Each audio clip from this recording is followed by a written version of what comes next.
Puspos na ang paghahanda ng mga residente at otoridad sa Nauhan Oriental Mindoro para sa bagyong Opong. Nanghihinayang ilang residente sa mga ghost flood control projects sa kanilang lugar na malaki sana ang maitutulong kapag may ganitong masamang panahon. Live mula sa Oriental Mindoro, may unang balita si Bea Pinla. Bea, kumusta na ang sitwasyon ngayon dyan? Maris, nasa ilalim ng signal number 1 ng Oriental Mindoro. Ibig sabihin po, bawal pumalaot ang anumang sasakyang pandagat at bawal muna ang pangingisda. Ang ilang residenteng nakausap natin dito ay nangangamba na sa posibleng pinsalang idulot nitong bagyong Opong. Bakas sa bahay ni Mang Roniel sa Barangay Apitong, Nauhan Oriental Mindoro, ang epekto ng paulit-ulit na pagkalubog sa baha. Ang sahig at dingding na nabubugbog ng bagyo, tinatapalan na lang daw niya ng kahoy para hindi tuluyang bumigay. Minsan tulog kami, tapos yung aso ay maingay. Pagbaba namin tubig na pala. Tapos minsan nadadala yung kung anong mga nasa baba na anod, hindi namin alam, baha na pala. Kami ang kawawa, babahain. Talong-talo, ma'am. Kaya sa nagbabadyang paghagupit ng bagyong Opong sa probinsya, bakas din sa mukha ni Mang Ronil ang takot dahil sa posibleng pinsalang idudulot nito. Kung hindi lang daw sana naging ghost project ang mga pangontrabaha sa kanilang lugar, maiibsan sana ang paulit-ulit na problema. Medyo nakakasama ng loob. Kumbaga pera yun namin, tapos doon inilagay sa flood control daw. Kaso wala naman. Kung meron sana nun, di malaking tulong sa amin, hindi kami babahin dito. Hindi na kami mamamangamba na uulan na naman, baha na naman ito mangyayari.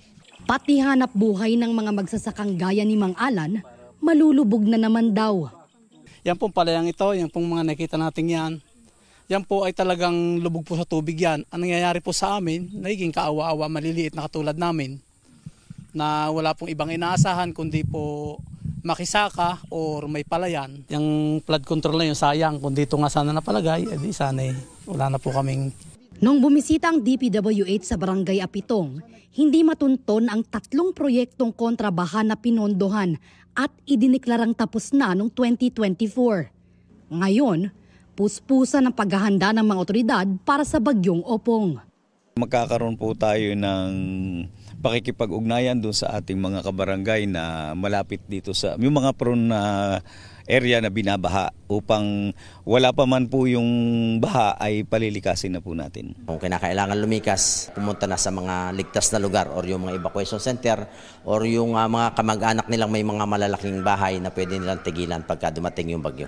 Inilatag na rin ng provincial government ang mga plano nito para paghandaan ng bagyo, tulad ng preemptive evacuation sa mga residente sa vulnerable areas.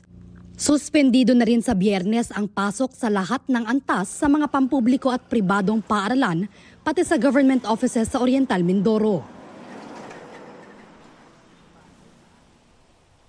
Maris, suspendido rin ang klase ngayong araw sa pampubliko at pribadong paaralan mula yan kindergarten hanggang senior high school. Samantala, isa sa mga ginagawa ng mga otoridad ngayon ay nag-iikot sa mga flood-prone at landslide-prone areas, particular yung mga coastal barangays para sa preemptive evacuation.